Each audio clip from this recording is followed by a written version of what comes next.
matters arising on the action log. I think we've got a couple of just verbal updates, and the others were then for June and July. Number 30, that was the serious incidents and learning report. That was for the standards, behaviour standards to be placed in IBABs. I don't think it's in there yet. I haven't seen it. No, yes. No. I thought they've been circulated. Right, I think June, all of these. it's for June anyway, so yeah, it's just because we've got a verbal update, I don't know what the update was, so but that's fine. I just think it's useful if they can be on IBABs as well, because there's then one place to just go to them whenever. That would be very handy. And then the error marks to be placed in IBABs as well. That's for June. Definitely says verbal update, but So I did a verbal update. We've had a little issue of this, and two things going to happen. Firstly, we've got a series of a little tiny bar of graphics which we can attach to the report every month to remind people. But I've asked for a longer paper to help people understand as we see charts what they should be looking at, what it will need to be written, and that will go as a document to be relied upon. brilliant. That's great. Thank you very much. That's really helpful. I don't think we've missed any other questions arising unless anybody's spotted one. No. Thank you very much. Chair's report, obviously that's attached. The only thing I would just add to that is, as I think colleagues are aware, we've got the topping out ceremony today for our radiotherapy centre, which is very exciting. So that's all from me, unless there are any questions at all.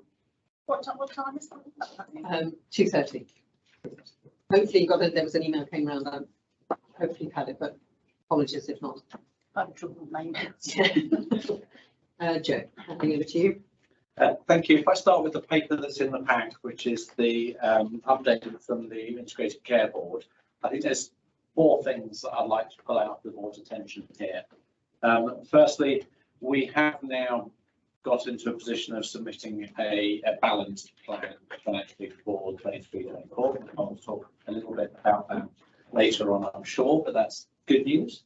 The second thing is the paper talks about the forward plan for the LMK, and I think key messages within that are the generic issue of population growth across the LMK. Interestingly, there's some percentage figures in there, which has got Bedford at the top of that. When you look at the actual real volume growth, MK stands out significantly in terms of how fast it is growing. So that population increase is a big challenge for all of the different parts of the LMK. So it's right to look to see how we address as an ICS. I think the ongoing conversations that we're having as part of that board and as part of the MK place working is this continuing theme of how we ensure that we do the right things at place and the right things at ICS. So we know that we only want to do things at ICS level that genuinely add value at ICS level. And those conversations are ongoing. I think the principle of the great word, I love it, subsidiarity, are being well talked about, and we need to embed those principles in both the working and resource allocation across the ICS. So worth noting that. And then the final bit is that there continues to be good work through MK Place on the MK deal, which board members will have seen previously. And I think the partnership working, the relationships within MK, I don't think have been stronger. It's fair to say we are working well as a place, and long may that continue. So that's the paper. There are a couple of other things to update the board on, if I may, but I'm happy to take questions on that paper if helpful. Then go. Probably just a comment. Was I right in noting that MK have got particularly high growth in over 65s compared to the rest of the, what the implications of that are for us? It seemed to stand out on the charts that were in there, if they're right. So yes, and it's again this differential between percentages and actuals. So when MK was first designated, lots of young people moved here, and therefore we have a double hit in MK whereby both our population is getting older, obviously, but also because of the availability of proportionately reasonably priced housing, we are seeing people moving their elderly parents into Milton Keynes at a higher rate than the national average. So we're getting hit by a disproportionate number of our population getting older and others moving in. Thank you. Any other questions? Highly. So clearly the LCD and the ICS are focused on the long plan and have to be, I think. I suppose it's that challenge, Joe, isn't it, of MK Place, us, MK Trust, dealing with today and the next 24 months of patients, backlog, etc. How do you think that balances, and as working as part of the LCD and the long plan? In other words, the balance of focus. I suppose I will answer this from not just an ICS perspective, but a broader perspective, which is we had a really good session last week as an ICS about looking at key strategic issues, and the issues that we face within BLMK are no different from, in my view, the two biggest challenges nationally, which is one, how do we enable the appropriate workforce to manage a changing population, and secondly, how do we use technology to both support that workforce and enable our citizens and patients to take better ownership and management of their own care. And so I would argue that what we are looking to do as an organisation fits comfortably within the overall strategic aims of not just the ICS, but the NHS and healthcare system as a whole. And you know, I think we had a really interesting debate about whether our strategy should be focused on clinical services, or should be focused on those two issues of workforce and technology, because you can dream up whatever clinical services you like that you would want to provide locally, but unless you're able to attract and retain the workforce and support that, you can't do anything. I think it's really interesting to hear those two, because I think with the performance last year of the trust over the 100%, won't put the 104 because it'll probably be 103 or whatever the number finally came out to, and that focus, I think, of the trust on workforce and yes, all the challenges and digital and all that we can enable by that. And I do think that you're right, that can really underpin a lot of what the whole system needs to assess. I just think there's quite a lot in that plan, and I think the kind of focus on 2 or 3 big things that underpin it for me would be really important. So it's really good. Joe, I can feed this back as well to when I go to my own meetings, but I suppose for me, because this will be a public document, obviously, as well, and some of the terminology that just jumped out, things like wicked issues and disruptive innovation and left shift and moving and things like that. So I just think, obviously when you're at your meetings as well, if we can keep plain English when it's very much a document that needs to be in the public domain, I think it would be a good thing, because it does kind of it certainly jumped out to me anyway. And also some examples, it's interesting, some of the examples are getting very physical health focused. And I thought, as this is particularly around partnership work, it'd be nice to have examples from the social care sector, or, that. The sector as well. Absolutely. Yeah. So those were just sort of my general observations, but I'll feed them back through my channels. Okay. So other things that, other important issues that the board needs to be cited on, obviously the ongoing industrial relations issues across the NHS. Just to remind board members, we have not been impacted by the nursing strike. You will recall that the LCN didn't get the proportionate number of people voting here to enable them to take strike action. However, it was clear, just to be completely transparent, that those that did vote, the vast majority of them did vote for strike action. So we will wait to see what happens with the nurses. I spent a little bit of time this morning signing off letters to a number of clinicians who went significantly above and beyond during the junior doctor strike.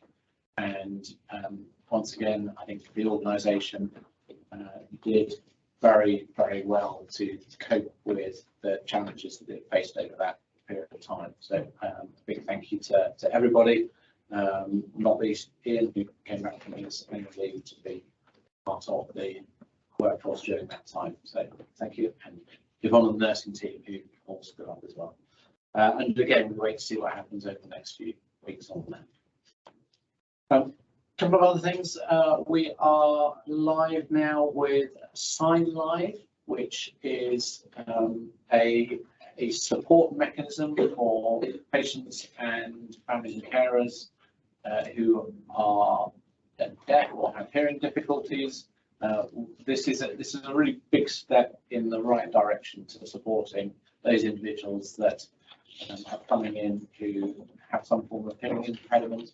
There's a big thank you to Samantha Penny, who is one of the team here at MKUH, who has done some fantastic work, has been a real champion for people who are deaf in the organisation. So if people want a demonstration of that, we can set that up over the next board or two.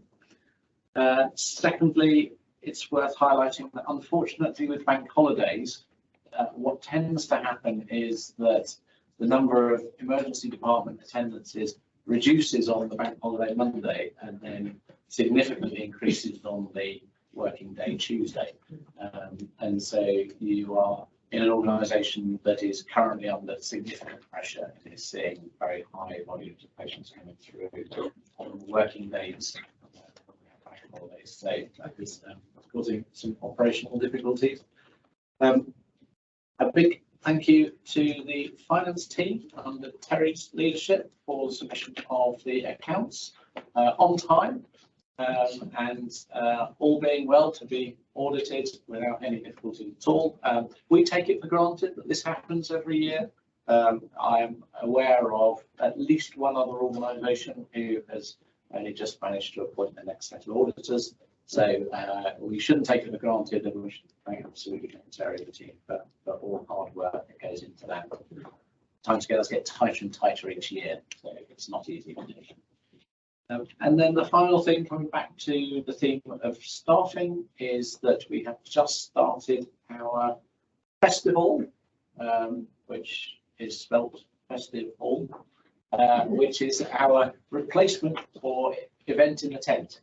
And so what we found is that the organisation over COVID sort of moved on from the concept of having a 3-day sort of series of events in the marquee next door to the restaurant. And this festival will run over 4 months and incorporate all sorts of events on a daily and weekly basis. So please do keep your eyes open for things to get involved in and to be a part of. And as always, any events that we do hold, we will make sure that we record them, because we know that a number of our staff can't get to those events and do actually watch them online at a later date. So I think that's it from me. Just look to the team to see which major events I've missed over the last month or so. No, any comments? No. Great stuff.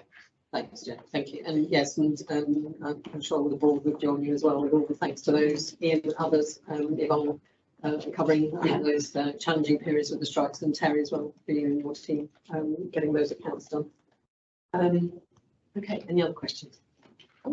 Smashing. Thank you very much. We go on to then to item 8, serious incident and learning reports. And so the report Yeah. Is it? kicks off at page 45. The report initially lists the 5 serious incidents that have been reported in the last couple of months. They've been reported, are under investigation, therefore the description is high level. I think importantly the paper, thank you to Kate and her team for this, focuses this time very much on the trends that have been identified and the learning, the efforts that are being made to learn from previous incidents, and lots of work going on with patient safety specialists, the senior nursing team and the communication team in relation to learning. At the bottom of page 47, it's referenced that we're expecting a preventing future deaths report from the coroner. We have not yet received it, but there was a challenging and difficult inquest where much of the discussion focused on the management of sepsis in the emergency departments and our electronic patient record. So we await that PFD. We haven't got it yet. Going on to the next page, the final page, PSIRF, so the Patient Safety Incident Response Framework, is new in town. It's been implemented over the next 18 months. We're doing well in that regard. I think looking back to what Joe was talking about subsidiarity earlier, the ICB have essentially lent us a member of staff, an experienced member of staff, to help project manage that change, which has been really, really helpful. So it's good collaboration there. And the one thing I would highlight on this paper, it references here significant radar system changes. So you recall about 18 months ago, we changed our reporting infrastructure from a system called Datex, which is probably the national leader, to a company called Radar. And we put that in, and we did that largely because we wanted a system that was more intuitive and more user friendly for the person reporting the incident. And Radar probably is both of those things. At the same time, however, we started using a new national form. It's a big acronym, which I think is Learning from Patient Safety Events, LFPSE. And therefore we put in at the same time a new reporting system electronically, but also these new forms. These forms have been really quite difficult, and at the moment it's taking members of staff, I've done it myself, to validate this. It's taking members of staff between 15 and 20 minutes to report an incident, which is simply too long. Now there's some national discussion about how long it takes for this form to be implemented nationally. There are a number of delays, but from our perspective, it's been a difficult process. We're feeding that back to the national team, and we have been feeding it back to the national team all along, and we'll do that again in a concentrated way. So there's problems a lot to happen. No, I don't think so. Just that we are going to have a really quite significant focus on sepsis care. We've got a big improvement project, both specifically for the ED, but also trust-wide around sepsis and care of deteriorating patients. That's it might be a nice patient experience to bring back to the board in future months. Yeah. Thank you very much. Any questions at all? No. Thank you both very much. Going on then to the feedback from the maternity assurance group. Thank you, Alison. We have Melissa here and ready to present. We've got 3 issues that we really want to focus on. And I'm mindful of what you've said about not using acronyms. So next month, we are going to strip all of our acronyms out of our maternity papers so that beautiful colleagues will talk about. But in the meantime, I'm going to hand over to Melissa. Thank you very much. Hi, Melissa. Hi, Alison. Hi, everybody. Apologies in advance for the acronyms. As Yvonne says, I'll make sure that there is a glossary on the next one because there are a lot of acronyms in maternity. So just to give a brief overview, MAG is our monthly maternity assurance group meeting where we discuss all of our perinatal quality and surveillance data and any hotspots or aspects that we want to bring through for oversight of our maternity safety champions and non-exec director. I'll just pick up on a few points that we mentioned at this month's MAG. So we have a couple of new items on our risk register. We've got a bit of a backlog in terms of scanning our CTG traces onto EDM so that they're within the electronic records. We do have a mitigation for that we obviously keep all of the original CTG traces anyway, as that's a requirement for a minimum of 25 years. We've also got some concerns around our obstetric scanning capacity. This is not something that's unique to Milton Keynes. This is impacting a number of maternity services. We're doing a lot of work with our core clinical service team at the moment to look at some of the referral criteria, and we're streamlining the referral papers so that it's very clear when requests for scans come through. It's much easier to be able to triage and look at the ones that may or may not be indicated to use our capacity more efficiently. So we've also had our PMRT report. So we have a quarterly PMRT report in addition to reflecting this monthly through our governance processes. Some of the current themes that we have in there are around the documentation of routine inquiry when we have women who book for pregnancy care. Our CO monitoring has significantly improved at booking and the 36-week contact. What we now need to do some more work around is supporting CO monitoring for every woman who is a known smoker at booking at every contact. And just for those who may not be aware, this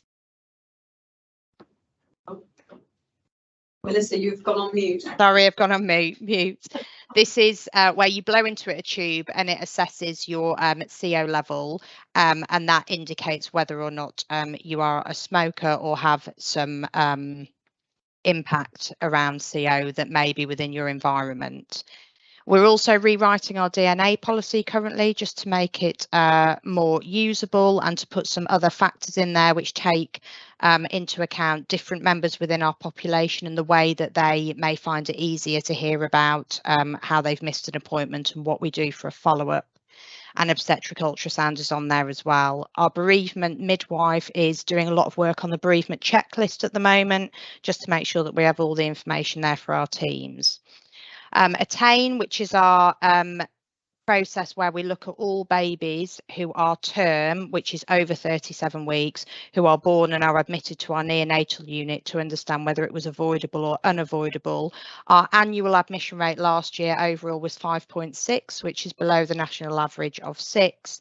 And we have a rolling action plan in place, of which half the actions are completed and half of them are currently open. The main reason for admission is respiratory causes, and this is pretty standard across units nationally. And this month we also brought through our admissions between 34 and 36 plus 6 weeks. So quarterly we do a review of these admissions. The main point of this review is to understand whether, if we had enhanced TC, transitional care capacity, whether these babies would have needed to go to the neonatal unit or whether we could have taken them into our transitional care area. And the outcome of this was, again, the majority of these babies were admitted for respiratory causes, of which around 48% would have needed admission to the neonatal unit. And we do have a current business case in progress around having some expansion of our TC capacity.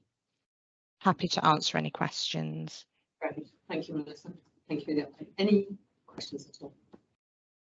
I think that's very comprehensive. Thank you. And thank you for the report. No, yes, a glossary would be very helpful. No probs. Yes, I don't know. Joe, another question? No, it's more as we move towards taking paper out of our organisation, making sure that things like the CTGs are automatically stored electronically rather than paper. So we have the capability to do it via scanner when it works. I think the next question for us is how do we, like we have done with blood pressure monitoring and patient observations, how do we get the virtual link directly into eCare so that we take out the scanning bit? So just thinking about that and where we need to go to save midwives time and save paper. So thinking ahead. Lovely. Okay, Melissa, thank you very much.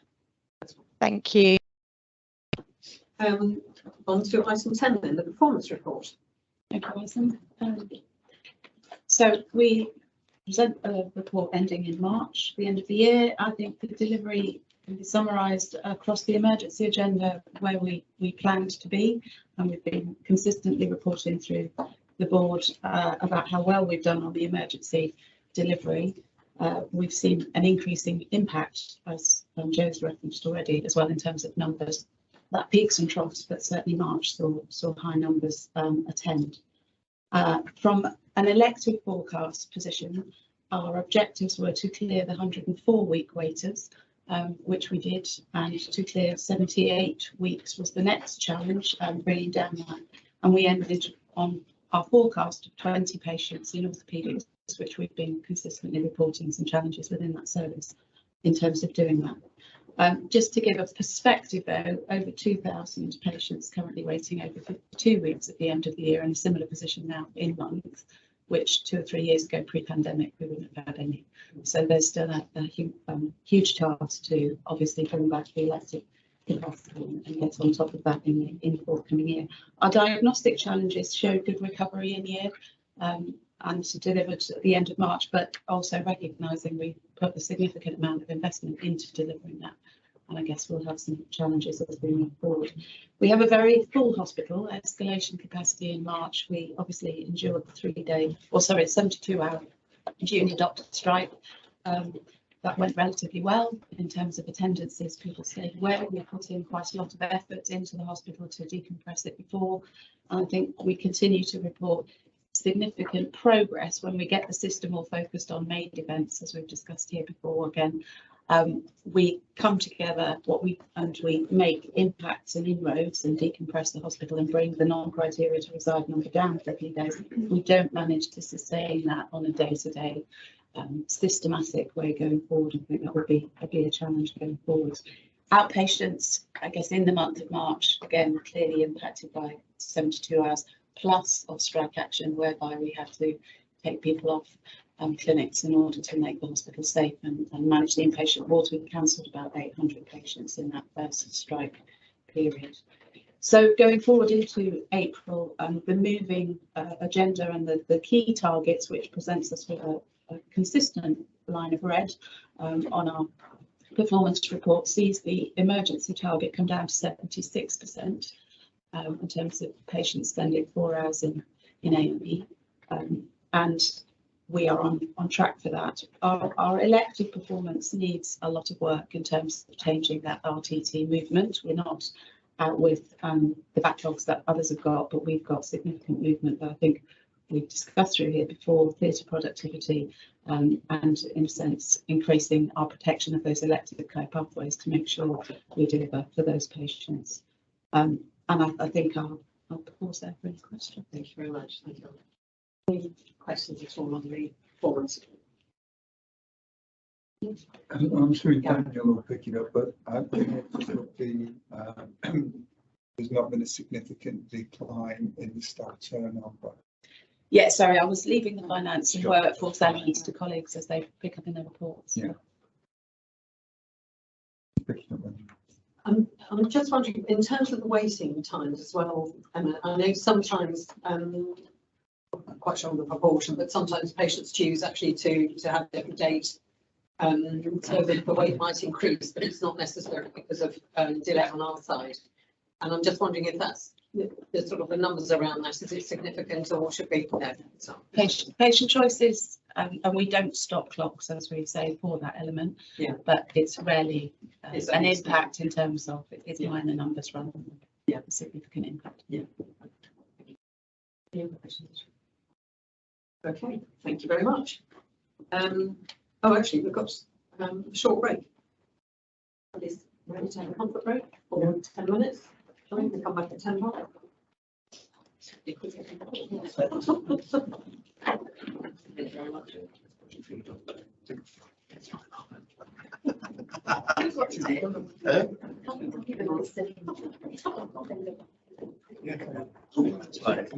I'm pretty sure we did.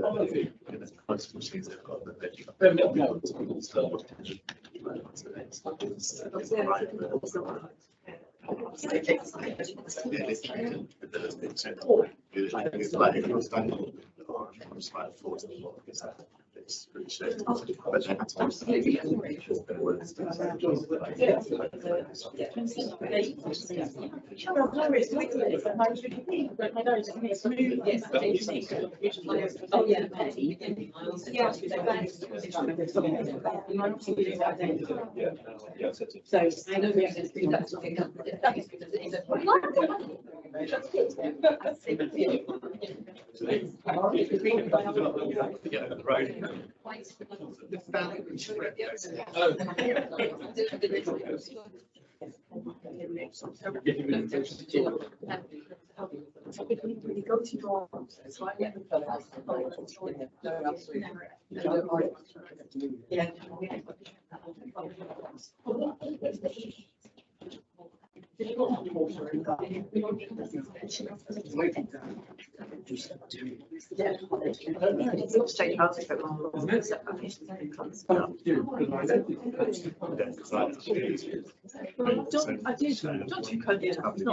It's just.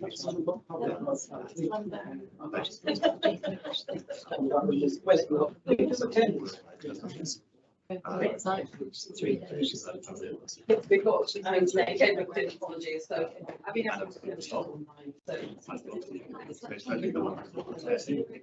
Back holiday. Yeah. A lot of that. Oh, I know. Yeah. Yeah. Yeah.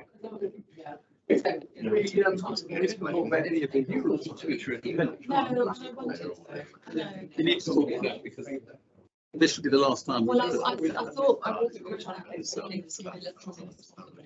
They don't all still agree with each other, right?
Welcome back, everybody. And just before we kick off with the finance report, we've got an update from the maternity CCG. Two little updates. Firstly, in terms of the maternity CPGs, we have bought a system to allow us to electronically capture and keep the CPGs.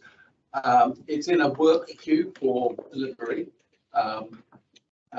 which we get to prioritise, but we rely upon certain resource also to help implement.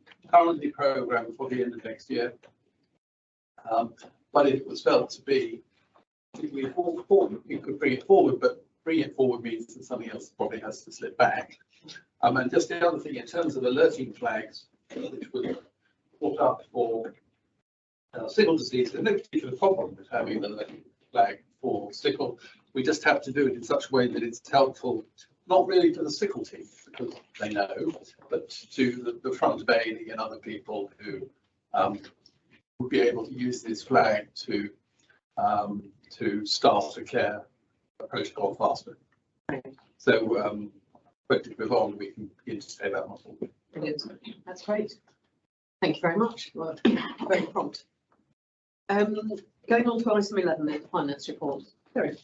Thank you. Yeah. So paper 11 is the month 12 results that are the draft accounts for audit, which is ongoing between now and still around second week in June. So the headlines, just to start there, which is summarised on the front page. From an income and expenditure position, we've reported a deficit at the end of 22-23 of £5 million. That's a change from what we had been reporting earlier on in the year. And the principal reason for this is that, as you've heard me say previously, the trust had invested a lot of money in additional capacity, predominantly for recovery of the planned care backlog during the year, and the payment policy for that, the elective recovery fund, had been provided during the year by NHS England. So because of that, the organisation wasn't receiving additional funding as we were expecting to when the plan was developed this time last year for 22-23. We had been mitigating that shortfall ourselves locally during the year with the requirement to break even, clearly. But we had been in ongoing conversations with both local integrated care system partners and indeed NHS England throughout the year around progressing that position. We reached agreements during March that the trust wouldn't be required to offset that full £5 million shortfall, and therefore that's been reported as part of the bottom line position for 22-23. But as I say, that's a change from the last month's position. Other things that are going on in terms of income and expenditure in March, so the last month of the year is quite a busy month. There had been costs set aside in the position for the national pay negotiations. So at that point in time, there hadn't been any resolution with unions on pay, but we had taken advice from NHS England to set some costs aside for that. So there's a significant sum in the position there, and indeed costs of the pension settlement. So without going into the technical sort of details of it, the organisation makes a contribution of around about 14 and a bit % pension costs for staff, and then we receive 6 or so % centrally from NHS England for the balance, and we receive both the income and cost at the end of the period there. Other things to highlight on the income expenditure side, so we reported on the efficiency position delivery of just shy of 70% of the financial efficiency target for the year. So the target was set at £12 million, and we've reported 8.3. Comparatively, and we'll wait for the final draft numbers to be published nationally, but comparatively, when we've looked at peer group performance during the year, that's been pretty strong performance in aggregate, i.e. 70% delivery. But like every organisation, we've got more work to do around the recurrency of all of those savings and clearly addressing that shortfall. So that will result in a pressure in the underlying financial position as we close down 22-23 and run into 23-24. And clearly, as it has been for this year, I think there's going to be even more priority and focus given to both productivity and cost control through 23-24. Just moving on to the capital position. So I think that the figures in the summary box on the summary page make for interesting readings, it looks like there's been quite a significant overspend of 12 million or so on capital. We ended up coming in this year with a capital spend of just over 30 million pounds. The difference between that and the planned figure at the beginning of the year is essentially new schemes that have been authorised with additional funding released through central programmes from NHS England. So things like King's Diagnostic Centres and typically imaging and IT projects. We ended up overspending only marginally, so about £600,000 against our agreed capital spending budget during the year. And again, that was a prior agreement with colleagues within the Bedford Luton Milton Keynes system, because there was a capital budget underspend at Bedford Hospital. We had some of that for our own schemes locally, so that had all been agreed. I think just, yeah, as we move on clearly into next year, I'll talk in more detail later on in our session about the plan, but there's a lot of work now ongoing with the team. Firstly, around delivering a successful audit outcome for 22-23. There's a lot of work that will be going on within the team. We have new auditors this year as well, so there's a bit of extra time and focus being spent getting them up to speed with the organisation and familiar. And now that we have, off the back of last week, agreed a plan position for 23-24, we can now refocus energies on the delivery of that plan and management of risks that sit within that number. Thank you. Thanks. Any questions, Joe? It's not really a question. I think it's more just to be absolutely clear that I've understood correctly, which I hope I have, which is that the 5 million deficit that we're posting for 22-23 is we're not in any level of trouble for posting a deficit like that. That's been agreed. It was part of the revised plan, and the board shouldn't be concerned that we've suddenly changed that. That was done in full negotiation, consultation with NHS England. Great. Thank you. Thank you. Thanks for that. Any other questions at all, colleagues? Okay, thank you very much. Thank you, Terry. Going on to item 12, then the workforce report. So take the papers read and just pull out a few highlights. We're expecting to see temporary staffing usage for month 1. As you know, this is the reports for the last month of the previous year. So because of the strike action, we're expecting to see temporary staffing increase for month 1. But because we did fill a lot of our shifts, put extra shifts on over the strike days with banking agency. But otherwise, that should return to normal after that. Vacancy rates continues to be a good news story. That keeps going down, 7.4% at the moment, and we now have over 4,100 employees in the trust, which is 240 more than we had this time last year, which again, really good news. Staff absence is around 4.2%. We are starting to see more people coming through now into the long-term sickness absence, so we're reviewing our processes, just making sure people are being supported and helping them get back to work as quickly as we can. Turnover is good news. It's coming down now, which is fantastic news. We've seen that grow steadily throughout last year, peaked and then has now started to turn. There's a phenomenal amount of work being done across the different departments, very much a pick and mix model as to what suits each department, what they want to do. I think it's worth noting that the levers numbers which drive the turnover in these reports are people who left in months. So these people left in March. When we think about them giving notice, they probably resigned towards the back end of 2022, early 2023. Turnover is something that is slow to turn, but it is now turning and it is coming down, so that's good news. Time to hire. There's been a phenomenal amount of work in the recruitment team over the year to get time to hire down to 41 days. I think we were up at 90 days at one point when we had a tremendous number of applicants for each role. The team have worked really hard on their processes and getting applicants through very quickly. And as we know, we've got a very competitive marketplace. Time to hire can impact on our ability to recruit, because if people get multiple job offers, it's a bit like a race for completing on a house. Whoever gets there first wins. So it's really important that we get our time to hire down. The team have done really well with that. Statutory mandatory training and appraisals continue to remain above target and have been throughout the year. Our nursing vacancies have come down. a significant amount this year in both from domestic recruitment and international recruitment, which has been good news.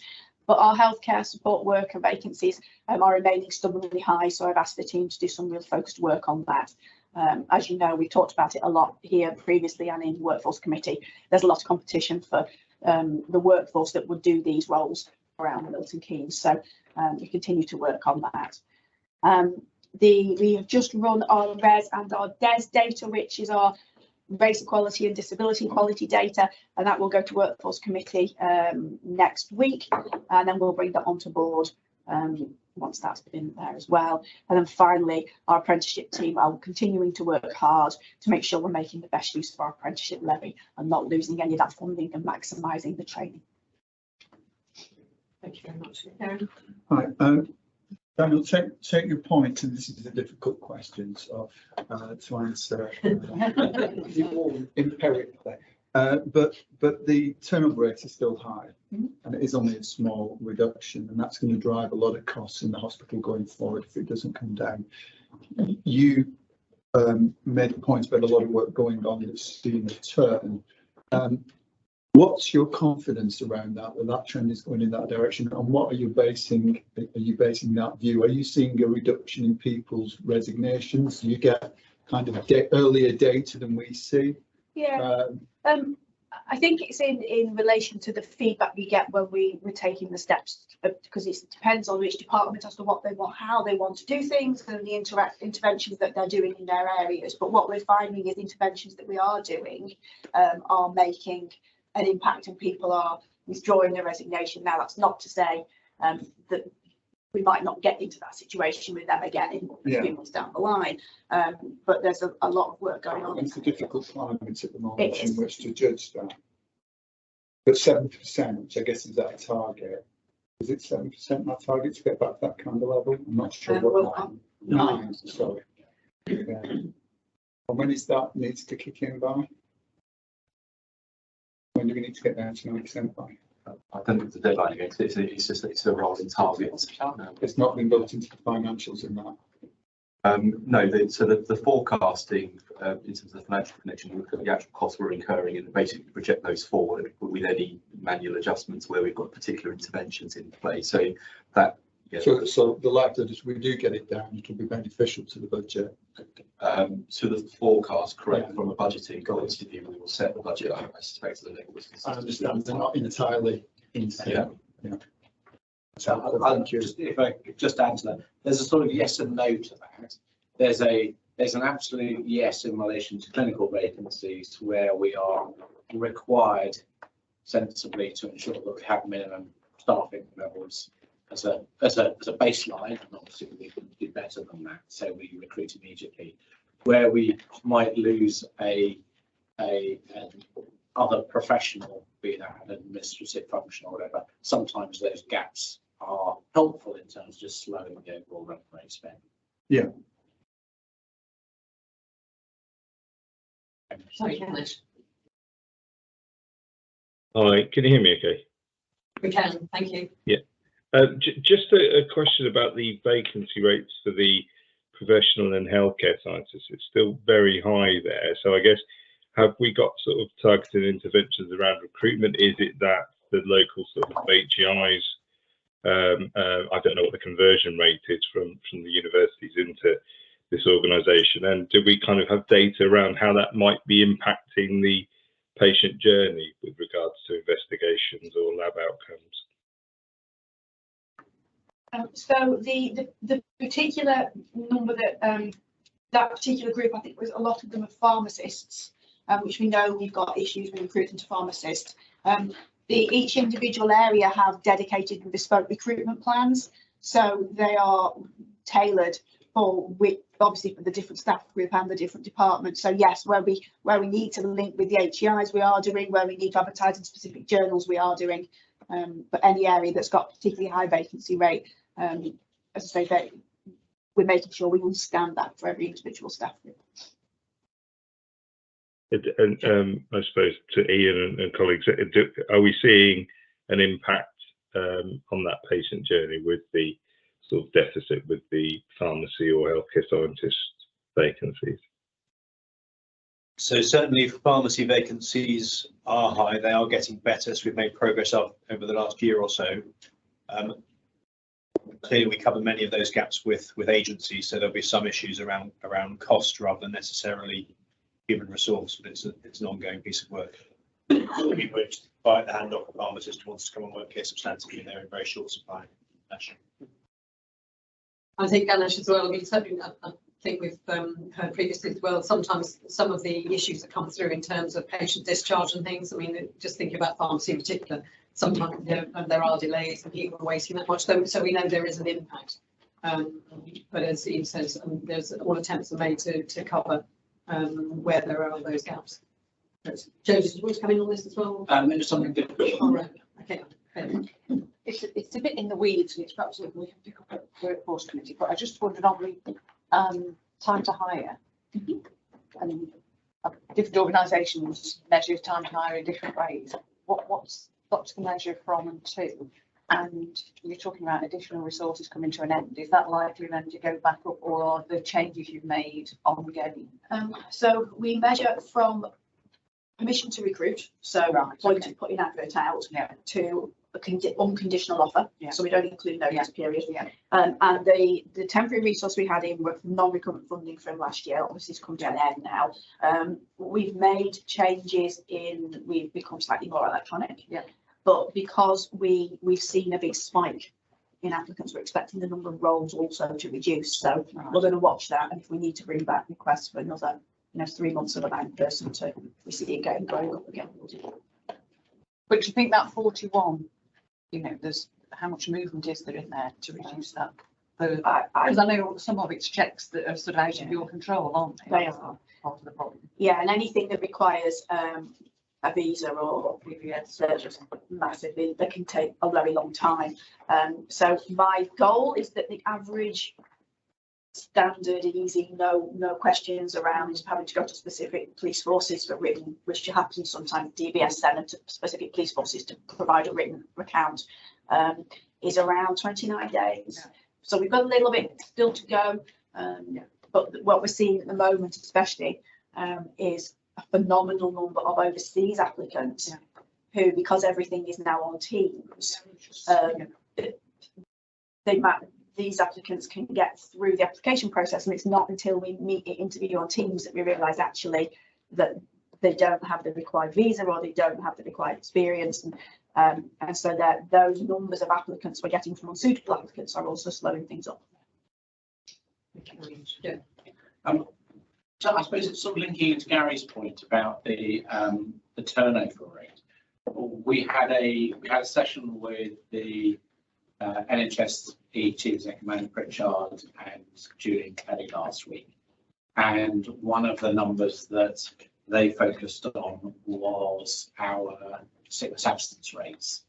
And interestingly, at last month's 4.9%, we were top quartile, and that's come down this month down to 4.8%. So I think from my perspective, if both of those are heading in the wrong direction, we've got more people off sick and turnovers again, we're in real trouble. It's reassuring to know that we're in top quartile for sickness rates. Because that said, there's always the flip side of it, which is that we have seen in our previous staff survey results, not so much over the last couple of years because it's improved a lot, where people have felt that they have wanted to come into work even though they weren't feeling able to do so.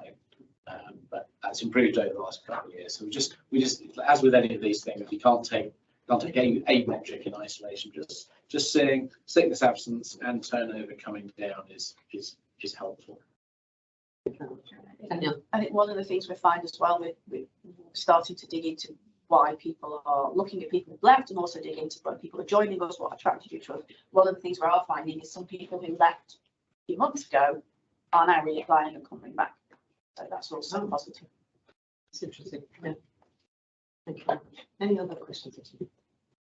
Thank you. Thanks, Danielle. Going on then to the risk register report. Okay.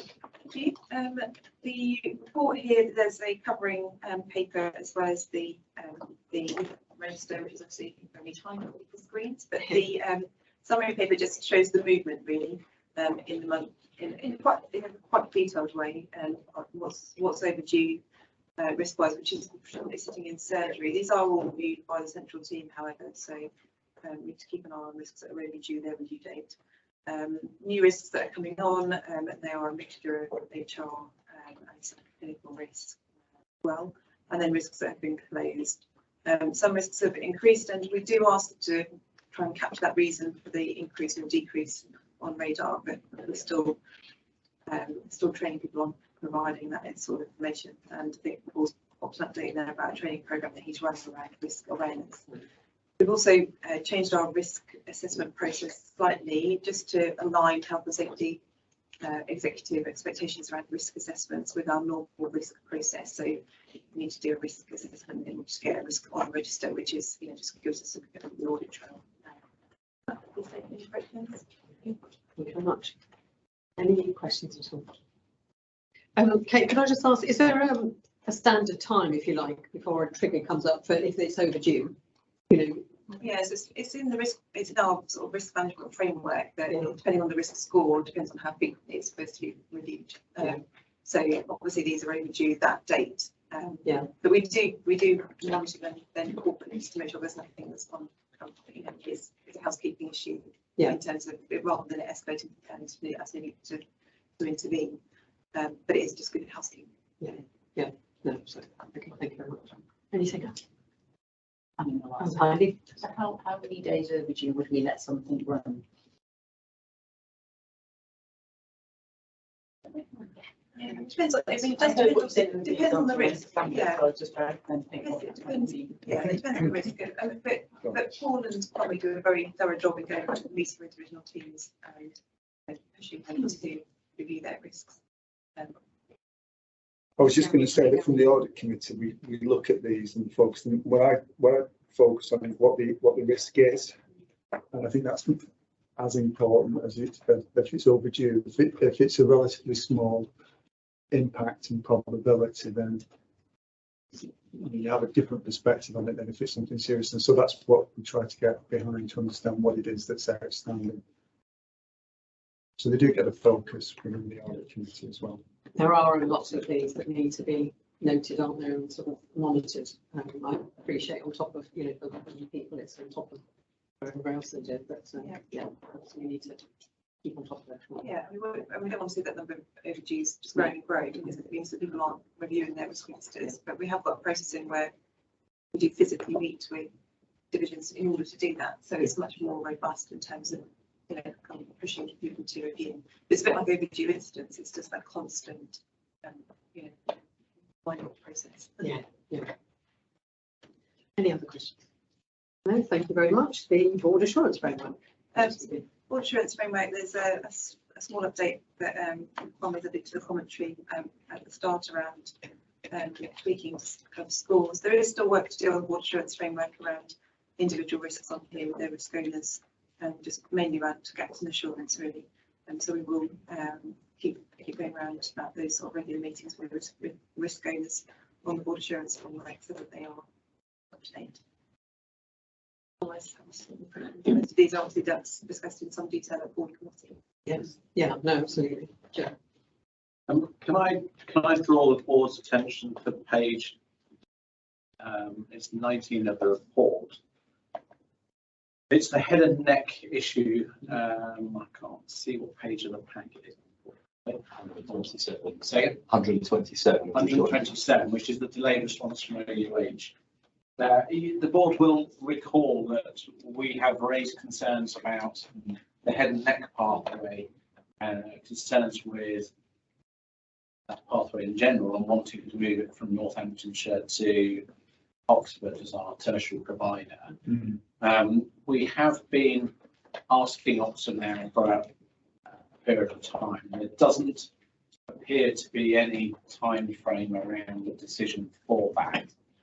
We have raised it now. I raised it formally with both the regional team and with the national team last week, because we are concerned that we need to get to a decision, and whatever that decision is, sooner rather than later.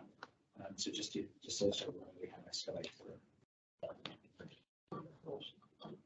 Emma, did you? Well, I was just going to say risks 2 and 3 have been updated since publication, so we'll get that recirculated. But it missed the cascade of papers, so I was wanting to get that out. Thank you very much. So just on, I'm quite relaxed about, and I don't know about other board members, but that sort of gives me a level of assurance that this is a live document. So I would hate at any point to sort of draw a line and say, well, that's the version, because I think next week somebody else will update it. So Yeah, I would suggest that we don't circulate outside of the Okay, update, all right. but keep it coming through the formal process and recognise that the It was- directors are doing exactly as you've done. It's a poor representation at the moment. That's why I was mentioning it's been reviewed. But I mean, the only caveat I would say is that if there was an issue where we were particularly concerned about it, actually we would then ask that that is circulated just as a legal assurance. Yeah. Great. Okay. Thank you very much. Thank you for that, Kate. Use of trust seal. Yes, this here for the board to approve, it's a governance requirement for us that every time the seal is used, that it is formally recorded and then recorded and approved at the board. It's been used once in the reporting period for a grant agreement with the council. Any questions? Probably not. Thank you very much. The forward agenda planner. Everybody's seen? Anybody got any questions on that? No? Okay, thank you very much. Then we just go on to questions from members of the public. We've just got a couple to cover. One of them, as we were talking earlier about sepsis, I just raised there was a Miss Bromwich, excuse me, who felt that her journey within the hospital hadn't been the best, and aftercare and care of the hospital had been lacking. She asked what is going to be done to change the aftercare and how patients are treated. She felt that staff didn't seem to grasp how serious it actually is, and she's seen and heard stories of where people have been sent home while septic. Now, Kate's already been in touch with her, so Yes, just I have, update. so I have made contact with this patient or previous patient. So we're going to meet, hopefully we're going to have a conversation. She's not available just yet, but when she is available, to understand her experience in a bit more detail, but also if she's being willing to be involved, to involve her in our improvement programme, and just looking at her experience and what we can learn from it. Absolutely. Yeah. Oh, no, don't you want to add anything?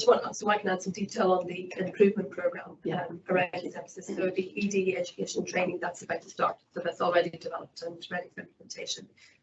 That's more detailed and complex than the training we would extend to the wider organisation, that is also in development.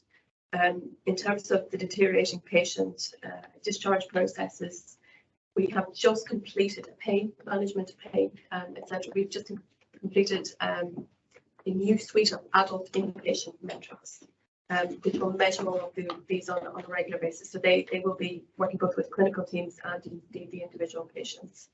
So we have better oversight of how that looks in a more holistic way. Suited within that is the deteriorating patient and also sepsis. So we're coming at this from a number of different angles, as well as having some very dedicated and detailed audits around sepsis management more generally. Thank you very much. Thank you. And I think it just stresses the importance that when we get this feedback and that we actually ask people to work with us, because I think it's extremely helpful, and that message directly from people I think is much more powerful as well. So thank you very much. Another question, and this came in slightly later, but it was very close to the recent strikes that we've had, so therefore we're going to take the question now. I think Joe will probably give some feedback as well, but it's from Alan Hastings. This is one of our former governors. I'm just making sure, how will NKUH check the current medical condition of patients who have had their surgery or treatment delayed by recent industrial disputes? How will such patients be prioritised for receiving their necessary surgery and treatment? And what happens to those with current appointments that will almost certainly need to be postponed to fit in the earlier delays? Thank you for that. I think the first thing to say is that we've reported to the board previously that for long waiters, we routinely carry out a harm review, and that's done by a clinician. So the the first thing to say is if you are on our waiting list and have been waiting for, as was 78 weeks, there were harm reviews going on. That will be pulled forward to 65 weeks as we go through this year. So that's a sort of an ongoing issue. In relation to the strike patients, for want of a better description, we are required to rebook where possible within 28 days any cancelled operations. And we are looking to run and have been running some additional clinics to cope with the patients that have been cancelled. Everyone will know there is no spare capacity in the system at the moment. And I know that we have said previously that we ask our patients to, if they have concerns about their condition, to ask their GP whether they should be reprioritised and sent back for more urgent treatment. It does tend to go through the primary care gatekeeping process as previously, but I know that perhaps Ian and Emma want to come in on that as well. So I think important to note that patients don't go to the bottom of the pile if they get cancelled, whether that's for an outpatient appointment or for a procedure. So certainly in relation to outpatients, we have what we call fire break clinics, which are clinics that are empty, and they sit there in case, for example, a doctor gives some notice they want to go on annual leave. A clinic, when they're going to be on the leave for, those patients might then be able to transfer to a fire break clinic within a few weeks of that, rather than having a long wait. And those fire break clinics will be used for cancellations for the doctor's strike. Thank you very much. Emma, did you want to? I was just going to add, the more continuous the disruption, the harder that becomes to fulfil. Yeah. So it is becoming more challenging. Yeah. The process of that. It's not an easy thing to deal with, but we're doing the best we can, basically. Thank you all very much. Thank you. And then there's a final question, and this is from Virginia Bell. Virginia's been in touch with us before around vegan and issues and food in the hospital. She says, because meat, dairy and fish consumption and production are destroying the planet and people's health and causing world hunger, the American Medical Association has urged hospitals to drop processed meats and increase plant-based foods, and the American Journal of Cardiology has stressed the moral imperative of the medical profession to promote plant-based nutrition. Also, she says in an open letter to the NHS, the Coalition of Doctors in Scotland have urged for a ban on meat in hospitals, comparing the serving of red and processed meat to the distributing of cigarettes. Therefore, she wanted to ask us, will the board consider establishing a plant-based cafe instead of Costa Cafe when the contract with Costa Cafe ends? She says she believes the company Elior has about 50 plant-based outlets around the UK through Eat Well dining rooms, retail shops, coffee shops and vending services. So I've actually asked colleagues about this. As I understand it, and John, you'll correct me if I get this wrong, but there is a company called Compass, which actually is responsible for the outlets in the main reception area, and our contract with them is for another 15 years. I think. So it's 15 years originally, it's probably 10 years. Another 10 years, yeah. But so actually they make the decision around who has those outlets and who they. Yes, just to add a bit more colour there, the outlets have to follow the NHS guidance in terms of, sugary drinks and calories and what have you. When they do that, about 50% of Costa's offering are vegan offerings, so you can have a vegan whatever it is you want from Costa, and judging by the uptake, Costa actually represent probably 3/4 of the revenue from the main entrance. So the public and visitors certainly seem to embrace their offering. Yeah, thank you very much. And also, well, I suppose having said that, of course, is Compass part of the? Is it an NHS? No. Arm's length, it's not. No, it's a separate one. It's a very commercial organisation. Right. Okay. So, but I mean, there wouldn't be anything to conclude if anybody wanted to raise a question mark and make a suggestion to them about. Certainly, and we'd be happy to pass that on. Yeah. Thank you very much. What I would just say, because I suppose it piqued my interest, so I had a little look online myself as well. But for those who are interested as well, and possibly for some balance, there is something called the Dublin Declaration. This follows a conference in late 2022, A group of scientists looking at the evidence around sustainability, food, what we all need to eat, and the development of human beings and that sort of thing. There are currently now 990 scientists from all around the globe who've signed up to this. And it's, as I say, they've reviewed around meat, dairy, plant-based food and sustainability and climate. So it just gives a slightly different perspective to perhaps some of the things that Virginia has raised as well. So for anybody that's interested, it's well worth a read. Thank you very much. Those are the questions that we had for this month. Now we just move to a motion to close the meeting. Thank you all very much for your attendance, and we'll have a short break and move on to the closed part of the board. Thank you very much. Thank you for those online as well.